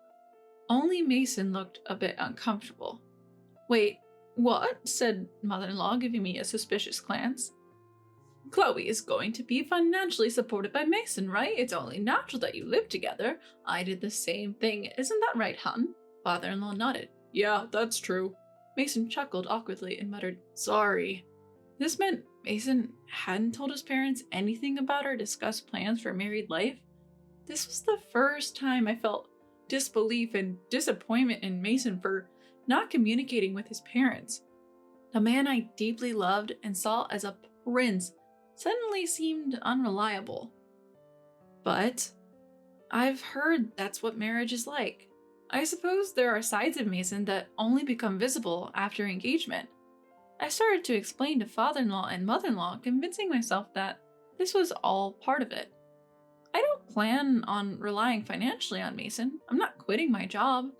And we've decided to individually take care of our own parents. Hold on, Chloe. You should reconsider. Sure, women are advancing in society, but Mason has a good salary. It would benefit the household. Isn't it heartless to care for your parents separately? We're both only children, and our parents are roughly the same age. We decided it'd be better to each care for our own parents, especially if they fall ill at the same time. Father-in-law and mother-in-law had complicated looks on their face, but I continued to explain with unwavering conviction. I didn't want to ruin my relationship with them, but I also wanted to live the married life Mason and I had agreed upon. I don't know Mason's income or savings, but considering where he works, I know he earns a decent wage. However, quitting my job isn't an option for me. Do you have such an important job, Chloe? I hesitated a bit, then nodded. Yes, actually, my dad runs a company that I'm supposed to take over in a few years. Father-in-law and mother-in-law were shocked. I was further disappointed in Mason for not informing them, as he knew about this. So do you have a higher income then? Because my parents own property, I own a few apartments in my name, so yes, I believe my income is higher than Mason's. I've been receiving a substantial income since 9th grade, thanks to the properties my dad transferred to me. I don't spend much, so I have more savings than Mason too. I had heard that men are intimidated by high-earning women, so I was actually relieved when we decided not to disclose our incomes. Mason knew I was studying hard to become a future CEO, but he was also shocked to find out about the apartments. After that, the conversation turned to how many apartments I owned, how much I earn, and how much I've saved. Even Mason joining in despite our prior agreement to keep those details private. That day, I somehow dodged a barrage of questions, not revealing my income or savings, and made it home. But Mason changed after that. He became increasingly interested in my finances. When we talked, the subject of money came up, and if we went on a shopping date, he'd ask for expensive brands. I would refuse, saying, "We agreed to keep our finances separate. If you want it, buy it with your own money." Doing so would put Mason in a visibly bad mood, and the atmosphere would sour. The real shock came when Mason stayed over at my house. When I came out of the bathroom, I found him rummaging through my desk drawers. "What are you doing?" I asked. "Just seeing if you have a bank book or something," he replied with a guilty expression like a child caught in mischief. At that moment, the idea of breaking off the engagement crossed my mind. Mason was no longer the Prince Charming he once was. He changed his attitude as soon as he learned about my income and savings, and it deeply hurt me. But Mason was my first love. I couldn't forget his romantic proposal with the big bouquet of roses, nor could I completely abandon my feelings for him. Should I leave him, though I still loved him? As I was mulling over these conflicting emotions, an incident occurred. That day, I was distracted by a headache at work. Sleep deprivation from worrying about Mason was probably the cause. I felt I couldn't let personal issues affect my work if I was to become a boss one day. I must have looked unwell because a coworker noticed. Since it wasn't a busy period and the staff had some bandwidth, I decided to leave early. As I reached my front door, I felt ashamed of not being able to manage even my health and noticed something odd. The door was already unlocked. For a moment, I wondered if I had forgotten to lock it, but that had never happened before. I was fully aware of the risks of living alone as a woman and was cautious. So, who unlocked the door? Despite my unease, I opened the door. Only then did I think of the possibility of an intruder inside. Panicked, I grabbed an umbrella from the stand as a makeshift weapon. I was so flustered that I didn't notice until I heard a noise from deeper inside. A gasp escaped from my lips. Someone was still inside. I couldn't handle this on my own. I have to call the police, I muttered in a shaky voice, reaching for my phone. Just then, someone sprang out from the hallway. No! I screamed, bending down out of fear. Wait, a familiar voice yelled out. Huh? As I slowly lift my head, I see Mason standing there, wearing a knit cap, a mask, and gloves. Mason looked like an intruder. Actually, he is an intruder, because I never gave him a spare key. Why? I wanted to know how much money you make, Chloe, so I snuck into your place. Without permission? How? My voice trembles with fear as I ask, and Mason pulls a key out of his pocket. A spare key. I made it without asking you when you stayed over at my place. The tears that fell were a mix of relief from mortal danger and boiling rage. I had never been this angry in my life. I pushed away Mason's hand, which was rubbing my back in an attempt to calm me, and screamed, "Are you kidding me?" in a voice so full of anger, I doubted it was my own. Mason, who had only seen my typically calm side, was stunned and fell on his rear, but my rage wasn't over. Making a spare key without permission is criminal, and what's with the disguise? Were you planning to steal my bank book if I hadn't come back? No, I just wanted to check. Check what? We agreed to keep our finances separate after marriage. I know you changed your attitude the moment you found out I have some money. I throw my umbrella at Mason, who staggers back, letting out a pathetic whoa. Why did I ever think someone so pathetic, sneaky, and money-minded was Prince Charming? My dream, which had been so joyously accepted, along with a bouquet of roses, had come to an end. I grab Mason's belongings left in the room and throw them outside, pulling Mason out by the arm. Ignoring Mason's plea to wait, I yell, "Get out! The engagement is off, and I never want to see you again." Wait, Chloe, I truly love you. No need for your love anymore. Goodbye. I slammed the door shut. My love for Mason completely chilled. Everything goes surprisingly smooth as I check that my bank book is intact, explain the situation to my parents, and call my future in-laws. My future mother-in-law pleads, "Please don't sue Mason." I had no intention of doing so, so I coldly reply, "Cutting off ties is enough for me." My parents are furious at Mason's actions, and the engagement is swiftly called off. My dad was angrier at Mason than anyone else. Knowing Mason's boss personally, my dad spilled the beans, saying, "Your employee did this to my daughter." Mason's company was lesser in standing compared to my dad's. Panicked, Mason's boss transferred him to a remote location and demoted him. And so, my first love came to an end. I learned the hard way that love is over the moment money gets involved. Later, Mason marries Lily, a successful CEO. Mason was handsome, and Lily, who was rumored to like good-looking men, must have been charmed. Mason had quit his job and was living a life full of golf, horse racing, and casinos. But Lily, just a few months into their marriage, had enough of Mason's lack of work ethic. She kicked him out, handing him $1,000 and divorce papers. "You lose yourself with this money," she said, as Lily, who didn't know I was Mason's ex, later told me. I totally get where Lily was coming from. Mason was the kind of guy you'd want to kick to the curb. After that whole ordeal with Mason, I dove into my work. Friends at the time say there was an intensity to me, working with the resolve to make my job my lifelong partner. But there was a man who found that intensity appealing. He kept pursuing me, and though I initially resisted, I eventually felt drawn to him. Now we're married, and we've been blessed with 3 children. Taking over for my dad, I've become the company president. My husband has taken all the household duties as a stay-at-home dad. Once the kids are grown, my husband wants to contribute to my company, and that's why he's my ideal Prince Charming. As for Mason, after Lily left him, he even tapped into his parents' money. He's been cut off by his family, and nobody knows where he is now. Looking back, he was a prime example of how greed can ruin a life.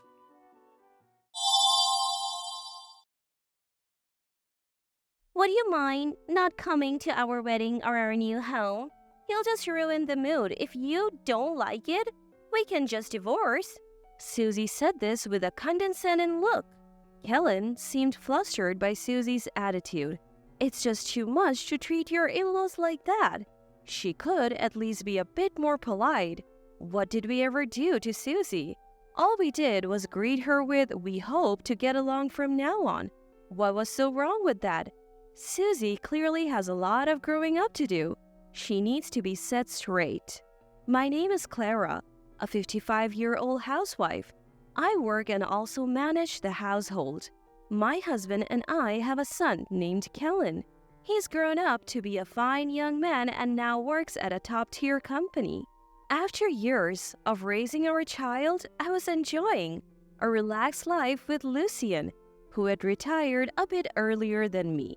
We sometimes reminisced about our younger days and felt the emptiness without Kellen, but it was a refreshing change. We were thoroughly enjoying our current life and were confident about the future. Then, some wonderful news came our way. Kellen had found someone he wanted to marry. She was a junior at his company and they had been dating for a few years. Our beloved son, whom we had raised with so much care, had found happiness. How could we not be overjoyed? He had already proposed and it seemed Susie had happily accepted. They wanted to formally introduce her to us. We were excited to meet the woman Kellen had chosen and even rearranged our plans and picked out nice outfits for the occasion. Surely if Kellen chose her, she must be a wonderful person. She's probably sweet and very feminine. I was so excited to meet her that even my colleagues noticed, saying, "You seem to be in high spirits lately." Finally, the day of the introduction arrived. We waited in a private room at the designated restaurant when Kellen and a young, lovely woman walked in. She must be the woman he wants to marry. We began introducing ourselves. Nice to meet you. I'm Susie. I've been dating Kellen. We introduced ourselves in return, nodding politely. The conversation flowed, discussing Kellen and Susie's past. Eventually, the topic shifted to work. I would like to become a homemaker after we marry. I believe women should support their homes. Oh, if you ever want to work, you should. I work too. You work even though you're a mother-in-law? Susie looked surprised and then displeased. Did I say something wrong? I think the idea that women should only be homemakers is outdated. Women can pursue careers now. Susie's face darkened even more. Kellen and Lucien both sensed the tension. What should I do? Was it wrong to express my opinion? I hesitated, and then Susie blurted out, "You must be so pitiful." What? I tilted my head, not understanding. Pitiful? Why would she say that? Isn't it happier to be a homemaker, not having to work and just staying at home? It's easier than earning money. You probably weren't allowed to, right? So sad. That's not true. I'm very happy. My job is fulfilling. Lucien has already retired, so I don't have to worry about household chores.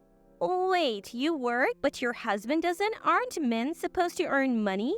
It must be tough having a lazy husband. Don't say that. We chose this life together. No matter how much we tried to explain, Susie's pitying attitude didn't change, even though it's different. We chose this life because it's what we wanted. Why do we have to be criticized like that? As I was feeling frustrated, Susie hurled even more hurtful words at us. Susie, enough is enough. Stop disrespecting my parents. Kellen intervened, clearly unable to stand the tension any longer. But Susie wasn't convinced. Why won't you understand me? I just said that because I felt sorry for your mom. What's wrong with that? She really is pitiful. The two began to argue in front of me. It's my fault. I shouldn't have said anything. Blaming myself, I watched the unfolding drama.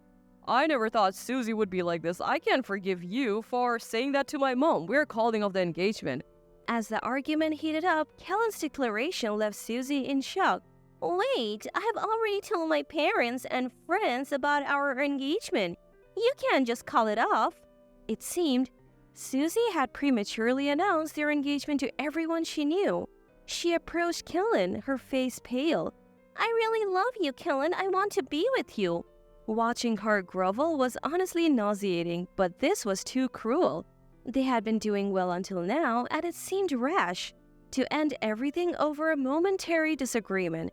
Maybe Susie could change, maybe she just lost her temper. Acting on fleeting emotion could have lasting consequences for Kellen's future. Kellen, why not forgive her? She's apologizing. I don't mind. I'm sure Lucien feels the same, right? Lucien nodded. Yes. It seemed he understood my perspective. You know, aside of Susie we haven't seen, it might be too hasty to call off the engagement without considering all the good in her. Hearing Lucien's words, Kellen pondered. Maybe you're right. In the end, Susie sincerely apologized for her behavior. Even after their engagement, Kellen seemed wary of Susie's attitude.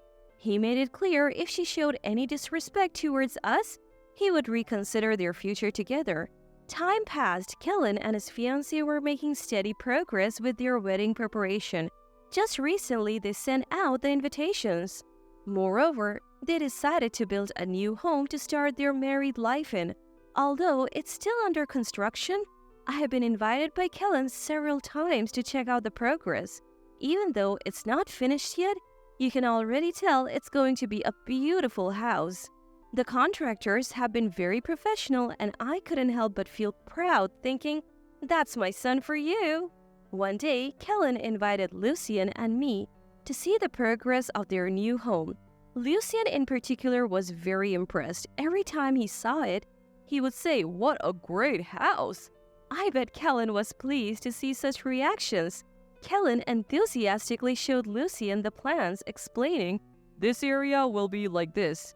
Afterwards, we decided to grab some coffee. Kellen, Susie, Lucien, and I went to a nearby cafe. While sipping our coffee and discussing the wedding and new house, Susie suddenly blurted out, mother-in-law is getting a bit too comfortable. What do you mean? I don't think I'm doing anything wrong. And you think just because Kellen likes you, you can act this way? Isn't that just being arrogant? Why would you say that? Did I do something to upset you, Susie? Confused by her accusations, I asked her why she felt this way. She sighed heavily and said, Look, can you and father-in-law just not come to the wedding or the new house? You will just ruin the mood. If you don't like it, we can just divorce. What? I was taken aback by her words. Kellen, looking panicked, called out, Susie. But unlike before, she didn't apologize. Instead, she looked proud as if she had accomplished something. Why was she treating me this way? I thought she had changed her attitude, but it seems I was still an intruder in her eyes. Inside Susie, I remained a nuisance. But I'm not the type to just take this lying down. Susie needs to understand her place. After the cafe incident, Kellen was furious with Susie and considered breaking off the engagement, but I had a plan. I told him to go ahead with the wedding as planned, and if he wanted to break up, to do it later. You think you can handle this? Or do you just know you can't win against me? Susie smirked.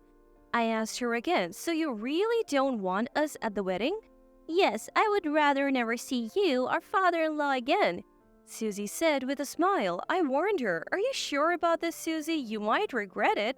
Why would I regret it? I get to have my wedding without any interruptions. I'm happy. Hearing her words, I just nodded. Kellen had told me he wanted us at the wedding, but if Susie felt this way, it might be best if we didn't attend.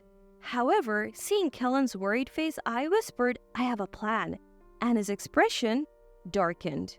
I am not one to just sit back after being treated this way. In fact, I am the type who needs to get even, something Kellen and Lucien know all too well. Seeing our exchange, Lucy asked, "What are you up to?" But I just brushed it off.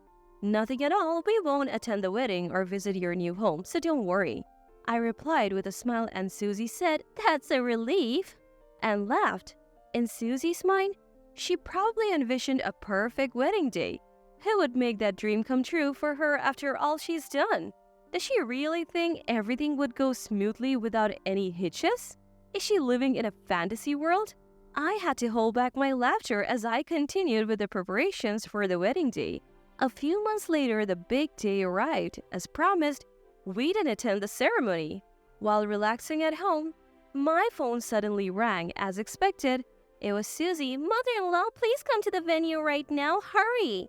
Susie sounded frantic. I almost laughed, thinking I knew this would happen, but held back and asked what happened. Susie then began to explain the situation at the wedding venue. As she entered the venue excited about her big day, she greeted each guest. However, almost every guest asked, "Where's Clara?" Each time she was asked, Susie would reply, "She's busy." But every time she said that, the guests seemed disappointed, as if they were genuinely saddened by my absence. At first, Susie could handle it, but as more and more guests asked the same question, it became too much for her. Even her close friends asked, "Isn't Clara coming?" Reaching her breaking point, Susie shattered a wine glass on the floor and shouted, "Why is no one paying attention to me, the bride?" In her frustration, she even bad-mouthed me, saying, "What's so great about that old lady?" The atmosphere in the venue turned icy.